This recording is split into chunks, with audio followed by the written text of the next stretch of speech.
don't forget 68, think about it, look at the films, read the books, and if you can, catch someone witness of what was going on to tell you how it was. Yes, it was a revolution, and I was very much interested in it. Continuing our interviews on female perspectives on democratization in the 70s, 80s and 90s, we will talk to Dr. Svetlana Slapšak. She's a very rich author with more than 100 books published and more than 1,000 essays written. Please correct me if that's... I will correct you. It's more than 3,000 essays. So we will begin with the past. Similar to students in Germany and France in 1968, as a student at the Faculty of Philosophy in Belgrade, you joined the student protest with the demands for more humanity, more equality, and fewer social differences. Manifestations on the streets or in the city square were not possible at the time. So you were in the courtyard of the faculty. Why were those days in the faculty courtyard important, and why is it good for young people today to know about them? It is crucial to know about it because it was a world movement. And I would remind you that after 68 in the whole world, the revolution did happen. Maybe not radically in the construction of society, the structure of classes and so on. But since 88, we wear differently. We have our hair done differently, completely differently. We eat differently. We think differently, we make love differently, we socialize differently. And because of that, 68 really brought about the changes that were unthinkable of previously. Also in the structure of family, in the structure of relationships between the generations. And finally, don't forget that the first ideas on ecology appeared exactly in 68. So flower children, hippies, and sex, drug, and rock and roll did define the new culture, which we live in. In fact, I don't wear and I don't behave like my grandmother, which is normal, but in a sense, I've seen people changing, and they change profoundly. And they still wear signs from 68. We do behave differently.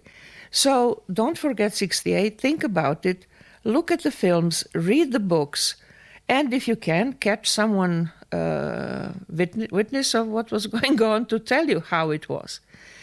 Yes, it was a revolution, and I was very much interested in it because in my family there was nothing close to ideology.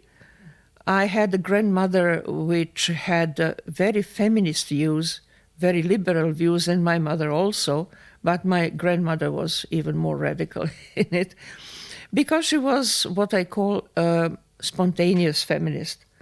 She was driven to this kind of feminism because of the total disclosure with the ideology of nation and of men. During two wars that she lived through, the First World War and the Second World War. So she thought that the worst of all the evil things that exist on this world was the war. And the next one was men who joined the war. So this was her basic ideology. And she was passing this on. She was in the society in which she lived, in our family also. She was a counselor, a woman's counselor. And all women from the family and from friends and so on would come to her to get an advice, to talk to her simply. So I got a number of good lessons at the early age. And when I was 20, there was this movement in our country too. And I understood many of the aims of this movement were exactly what I was thinking about. But the sources of my thinking was not Marxism, it was ancient texts and the ancient ideas of direct democracy. So that was my world. That's where I came from and came into 68. And what happened then marked me forever, because I was joining a massive group of students which were basically raised on Marxist ideas and on reading Marx, early Marx, mature Marx, whichever Marx. So it was a complete misunderstanding on the level of epistemology, if you want, but there was some consent on the level of equality, human rights, which was my basic idea, and of course the freedom of speech. So we had context, but not total understanding. And me and my friends, my two friends, who made a satirical periodical during this movement, were considered platonics by our colleagues. And in fact, we were despised. But what we did was to make a satirical periodical which used ancient names and ancient myths and ancient notions to ridicule the Yugoslav Communist Party. And that's what we do. And of course, the first issue was banned immediately. And it was burned. We are talking about your student years in Belgrade, yes, former Republic of Serbia within Yugoslavia. Today you live and work or communicate globally from Ljubljana, the capital of Republic of Slovenia. I want to stay in the past. Those times that you were describing mark also the beginning of the consideration of human rights in former Yugoslavia. Can you compare the former protest and human rights agenda with something close to young people today, or something that should be close to them today? There's one thing that is certainly slightly missing today, if not more than slightly, and this is the position of women. Young people should consider the whole period after the Second World War. And during the war, Yugoslav partisans, communists, had a very difficult task, let's face it, and that was to approach illiterate women in the villages and in the mountains and in remote places where they were hiding or fighting, and to teach them about human rights and women's rights. That is interesting because before the war, the Yugoslav Communist Party was declared illegal, and it dwelt only in the cities. And in the cities, the greatest helpers of the communists were women, and usually educated women from high classes. These were the real bearers and the real help and for the logistic of the communists. But with the beginning of the war and the start of open actions against Germans and other occupators, partisans had to leave cities. Communists had to leave cities, and they didn't have that backup anymore, and they had to find a new one. Those rural women, as I said, illiterate, not knowledgeable, without any contact with feminism or communism or anything. So what they did is phenomenal. They organized the PR, if you want, the propagation of ideas in such a way that in only 1 year they had these women wanting women's rights, knowing what they are, and fighting along them and giving them all the support they needed. So after the war, the Yugoslav Communist Party, including all the guerrilla fighters, partisans, was something about 1 million people, and the Anti-Fascist Front of Women, the organization that was made during the war, was something like 5 million. It was the strongest political force in Yugoslavia. And these women were ready to volunteer for all kinds of works in rebuilding the country, helping orphans, helping invalids, and so on and so on. They were working like hell. And I remember my grandmother with her bag and the gas mask in the bag when she was going to courses to teach other women some basic things in life. And she wasn't communist, and she wasn't a believer, nothing like that. She was an atheist.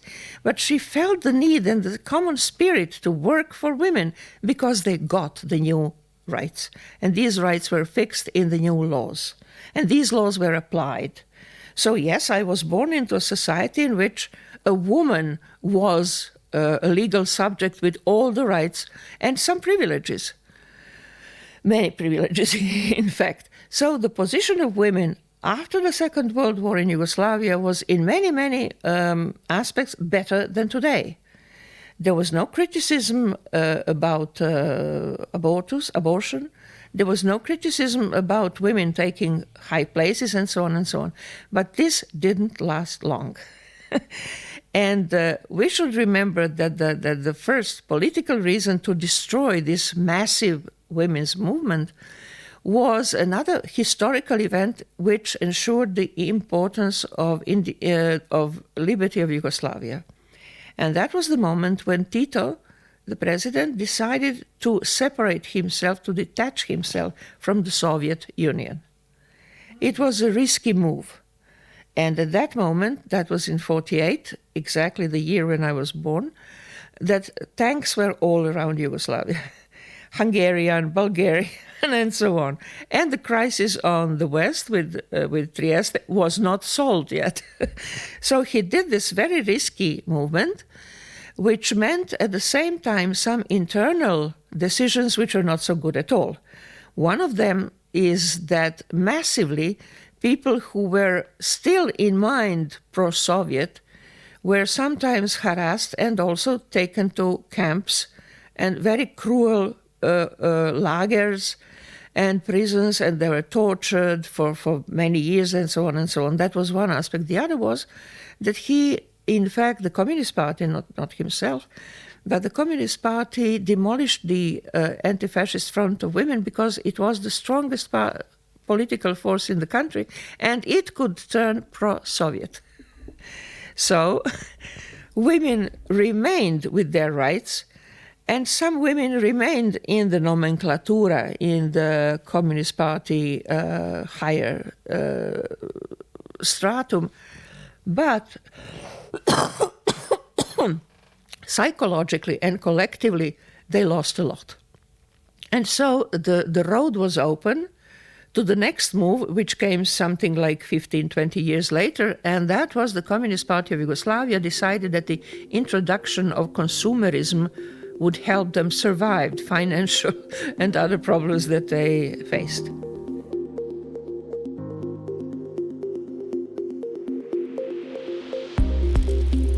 Before we continue and come to the present, I would now like to learn more about you. During the student years, you told us that you were issuing or editing a satiric paper at the time.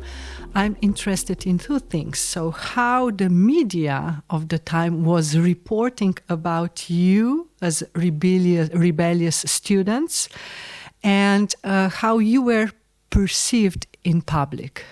Well, the first thing is they took my passport away. And I didn't have my passport from 1969 to 1973. And then it was taken again from 1974 to 1976.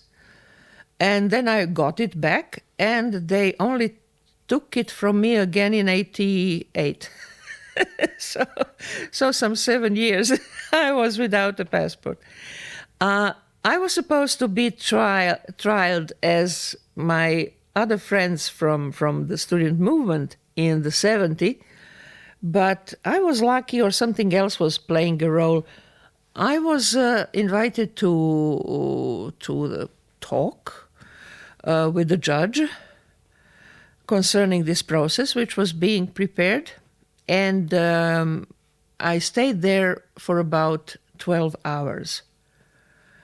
And the judge wanted to find out which ancient names we were using to depict President Tito. And I had my huge lesson for some hours, in which I was explaining the Greek words and so on and so on. And at the end, the judge was more exhausted than myself. So definitely he didn't want me even as a witness at the court, because I would make a circus out of the judgment. So I was out, and my colleagues went to jail. But I was out also because I was a woman. That was one of the reasons. They would risk. Yes, they would risk the international response at that time. Really, that was the case. You believe? Absolutely, I'm sure of it. I'm sure of it, because none of female students were. Much later, some of them got a month or two. I think 2 of them were condemned, but they didn't like to. Yugoslavia was presenting itself as a very liberal country, and not a part of Soviet world, and so and also the international credits and so on, money. So they wouldn't risk to put a young woman to jail. Give us more context for this international attention that an imprisonment or detention of a female actor of the time would provoke some political responses on the international level. Give us the context. Absolutely. I can't believe it, please. Absolutely. There was this division among the left-oriented people in Europe, basically, and also in the States. Those who were believers in Soviet Union till the end, and those others who had to dissent, especially in 1968 after the occupation of Czechoslovakia. Mm-hmm. So that was the great division. And also don't forget that there was a movement which was really interesting and very useful, but unfortunately didn't live long. That was the so-called Eurocommunism. Which was oriented towards more democracy, more equality, more freedom of expression, and so on, and totally cutting themselves from the Soviet Union and the totalitarian regimes, because that was the time when we saw the difference between the democracy and the totalitarian regime, and because we were not experiencing democracy, we were, I would say, much idealizing the parliamentary democracy of the West. But okay, this was an understandable mistake when you're facing Soviet Union and the occupation of Czechoslovakia. That was a shock. That really made us totally dissent of anything concerning Soviet Union. So that was the great dissent, which defined the decade after 1968. And in that context, you must understand the wish of Yugoslavia to retain its picture as a liberal country. And being liberal really does not activate the ideas like putting young women in jail. So yes, they would put rebellious students to jail, male, but not female. And there was another thing. Yugoslavia was declaring us, students, dissidents, as extremists. And in fact, they would accuse us of being extremists, and we were criticizing the totalitarianism and Stalinism. So in fact, we were doing service to the Yugoslav Communist Party that they wouldn't accept it because we were out of the party. So it was a paradoxical situation, but that meant practically that I couldn't have a career at the university. Although I was not only, if you think, I was really kind of natural to go to the university and to have the university life, but I couldn't do that, and I was aware of that, and I accepted it, not to be member of the academia. It was hard, but it was inevitable if I wanted to follow what I was thinking of the society, democracy, and freedom of expression. So it was a life in which you knew that you were followed by the agents.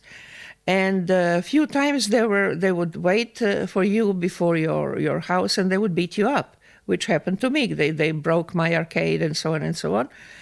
So I was beaten, I was followed, I was invited to a talk in the secret police for several times, but I was not in jail.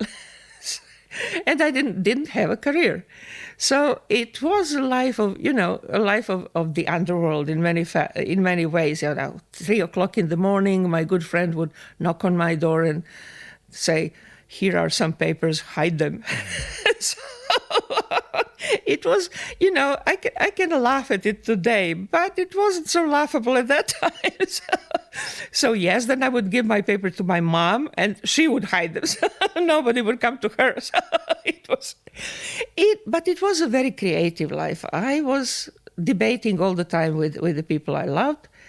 And I knew they would help me know more, and we were exchanging books, and we were organizing something that I called home literature, which means that we at home had readings, ballet, opera, exhibitions, all kinds of stuff, mostly parodic, of course, not professional, but parodic, and we had extremely good time at home. And Belgrade at that time, paradoxically, had a number of open talks every day.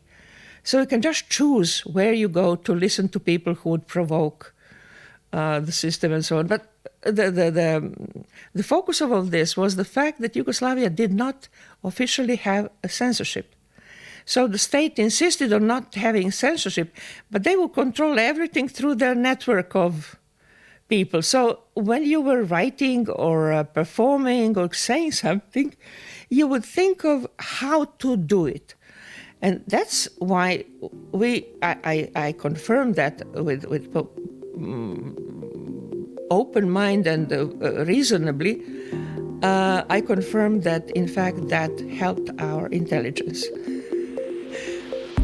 Nonetheless, I need to ask you, how did you handle the fear? They took you the passport, you were beaten, you were limited in many ways, you were threatened, you refused your career consciously, which is frightening for someone who's young nowadays. Tell us about the fear. There was no much fear, I must say. First of all, we knew how it was. We had people who had experience would tell us it was horrible, but it was not. How would I say? When I was looking at my colleagues who accepted silently or openly what system demanded from them, I was feeling sorry for them. Yes, because what you were describing, I heard you about the vitality, about this creativity, inspiration. You got cultured during the period when your rights were diminished by the state. Yeah. It's paradoxical. And then on the other side, you are talking about individuals who aligned with the restrictions and who actually sunk in one way, or their life wasn't that interesting, or... Well, it doesn't mean that I was not socializing with them. And I had many good friends. There was not such a problem, but the problem was that at a certain moment, they failed. And that certain moment was mid-80s in Yugoslavia. They failed, they were silent around nationalism. And that was the final exam. Everything that I was ever doubting or fearing was finally satisfied. And I knew I was right, although I was in much worse position than ever. So yes, I'm glad. I'm really, really glad. And although some of them, that they were honest in their scientific work, that doesn't exclude being excellent scientists. But yes, I still feel superior, if I may say so. I feel better that I didn't. And there was this period in my life, and that was in the 80s, when nationalism started to ravage the culture. I was losing friends with rhythm of 3 per week. And I wasn't sorry at all. I was doing it, like a single cut. my husband, who was very popular in Belgrade, and he loved Belgrade charm and people and so on and so on. He was suffering much more than myself. I did not suffer at all, but he was. Sometimes he couldn't bear the situation that we lose a friend, and I knew that we had to lose him or her. Why is it necessary to speak, write, and publish your ideas and thoughts? It is enough to write about our feelings, for example, emotions, to be angry and disappointed, or is something else necessary? What is that something else? Well, something else is this, if you want, this sensual, emotional response to things. And as someone who was in the academia, although I didn't have a position, in my scientific work, I was trying to be objective and, to exclude everything that could influence my judgment and so on and so on. But then I met the French Anthropological School, their books, in the 70s, and these people who were specialized in ancient worlds. And they really made huge changes in studying and researching antiquity.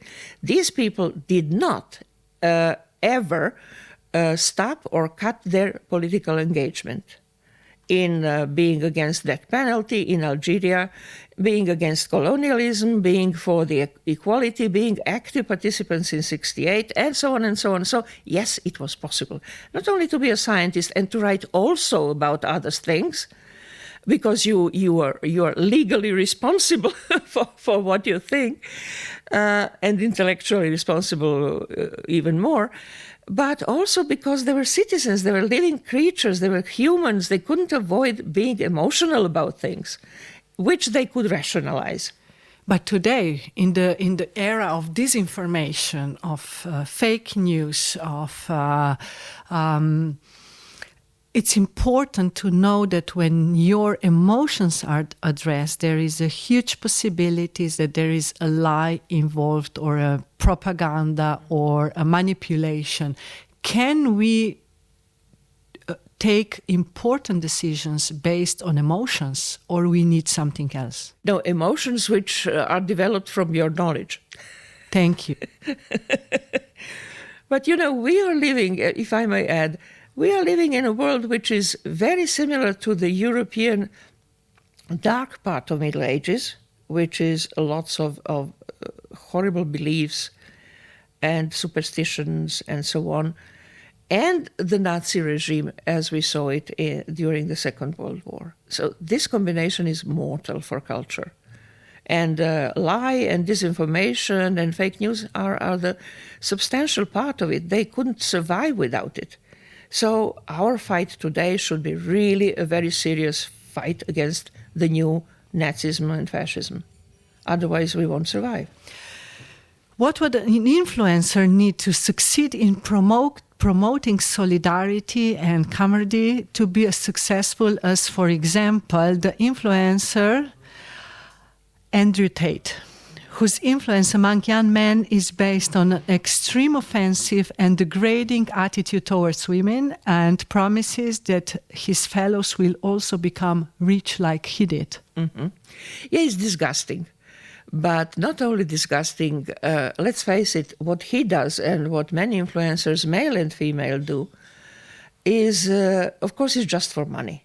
But at the same time, they propagate a certain state of mind which stupidifies the people, definitely. So being influencer today is so risky that I would not say yes to anybody taking this kind of job.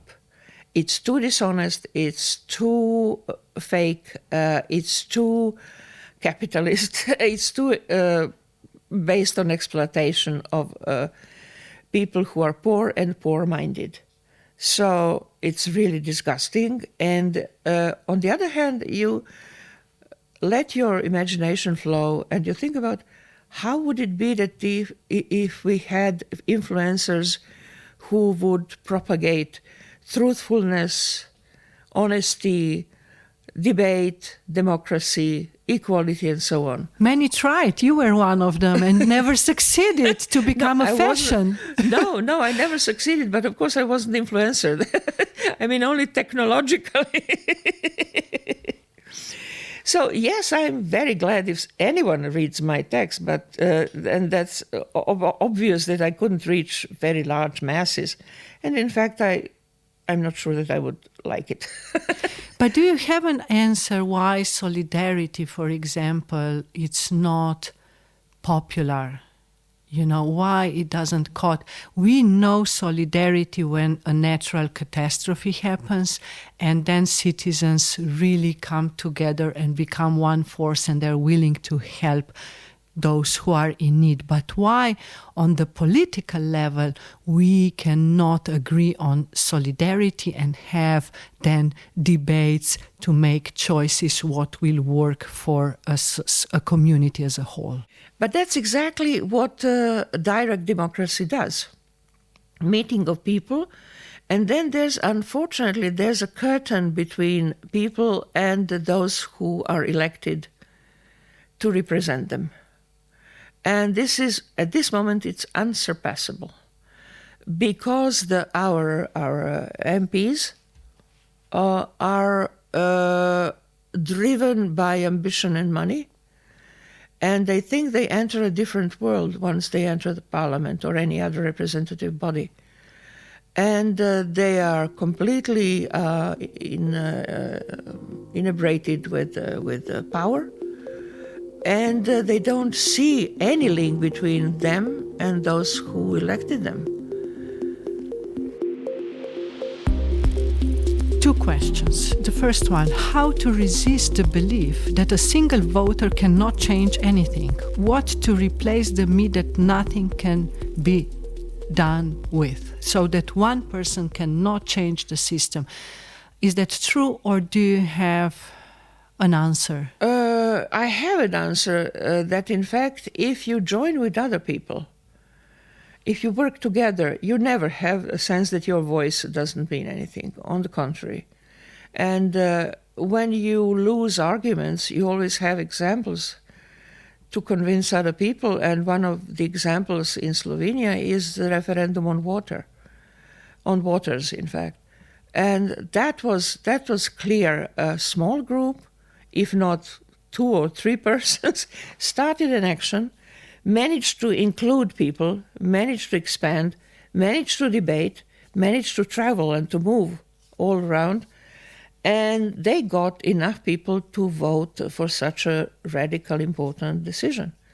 So, yes, it can be started with one person, but this person is not supposed to work for himself, but to work as a spark and nothing else, shortly, and then give away initiative to others and cooperate with all the others, because that's the only way. There's no other way. Convince us that we are capable of caring for others, engaging in politics, meaning that we serve our society, our community.